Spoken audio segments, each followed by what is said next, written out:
سيس يعطي كرة لتريكا، تريكا يوصل كرة اخطر خطيرة جدا وفتحي، والهدف الثاني. الهدف الثاني من احمد فتحي. الهدف الثاني من احمد فتحي. قلت لك السيناريو لا يستبعد.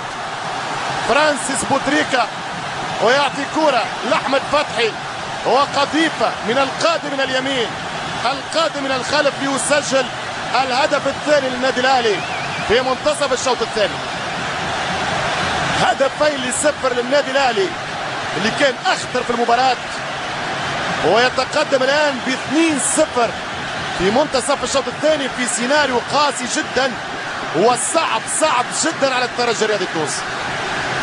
هذه الكرة عن طريق فرانسيس، يبعد يحل اللعب، تريكا يعطي صابر خليفة، ما مشاش مع صاحبه في الكوفرتور في التغطية، وابو تريكا لكرة وتسديدة من فتحي صاروخ.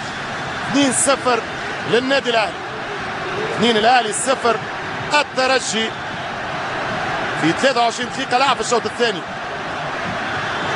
مباراة خسرت حاليا في اذهان